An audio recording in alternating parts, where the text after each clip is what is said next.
The city was alive that morning. Cars honking, people rushing, and sunlight glinting off the tall glass buildings. Emma Walker, a 27-year-old nurse, hurried down the busy street, clutching a paper cup of coffee and her work bag. Her shift at the hospital had just ended, and all she wanted was a quiet evening at home. Don't forget to like, comment, and subscribe for more real-life stories with unexpected twists that will warm your heart. As she reached the crosswalk, she noticed an elderly man standing at the curb, his white cane tapping gently on the ground. He wore dark glasses and a faded brown coat. People streamed past him, too busy to notice.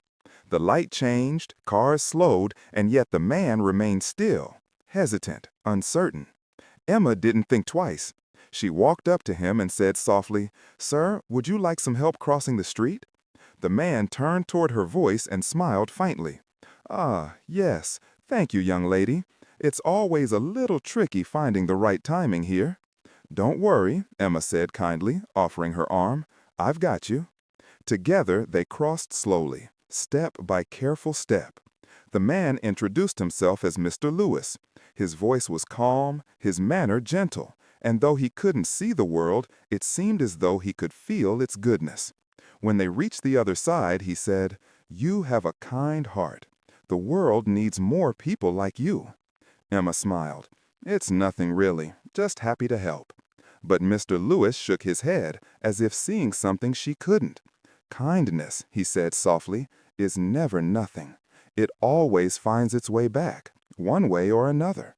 Emma didn't quite understand his words at the time. She just smiled, said goodbye, and went on her way.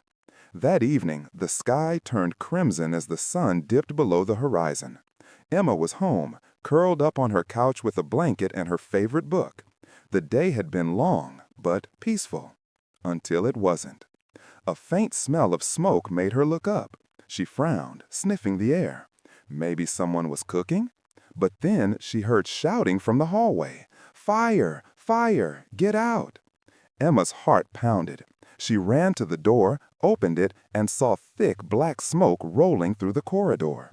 Flames were already licking up the stairwell, her only exit.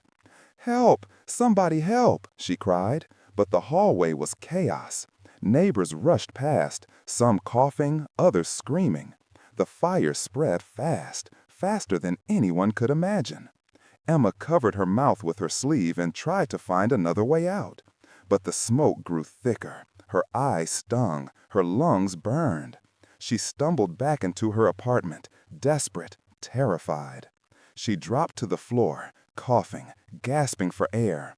The world blurred, darkened. She thought of her parents, her friends, her life. Is this how it ends? But then, through the haze, she heard a voice, calm, familiar. "Miss Walker, stay down. I'm coming." She could barely see, but through the smoke a figure appeared. The same brown coat, the same steady voice. It was Mr. Lewis. Only now he wasn't holding a cane. He wore a firefighter's uniform, helmet, mask, and oxygen tank. And his eyes, once hidden behind dark glasses, were alert and focused. He lifted her into his arms with surprising strength. "You helped me cross a street," he said, his voice muffled through the mask. "Now it's my turn to help you cross through this." Emma tried to speak, but the smoke stole her breath. She clung to him as he carried her through the heat and chaos. The world roared with fire, alarms blared, glass shattered, and yet he moved calmly, surely, as if guided by something greater. Finally, the cool rush of night air hit her face. He laid her gently on the pavement as other firefighters rushed to assist. Emma coughed, tears streaming down her cheeks.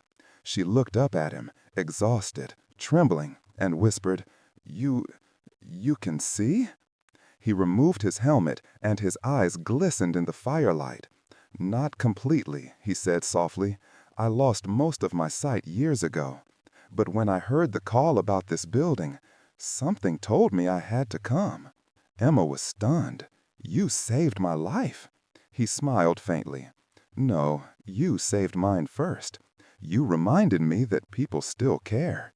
Maybe fate just wanted to return the favor. And the days that followed, the story spread of a blind firefighter who rescued the very woman who had helped him just hours earlier. Emma visited Mr. Lewis in the hospital to thank him again. He was resting with a small smile on his face. "You were right," she said quietly. "Kindness really does find its way back." He chuckled softly. "It always does. You just have to believe it." Emma squeezed his hand and promised never to forget. From that day forward, she carried his words in her heart, and every time she saw someone in need, she reached out. Not because she expected something in return, but because she now understood the truth.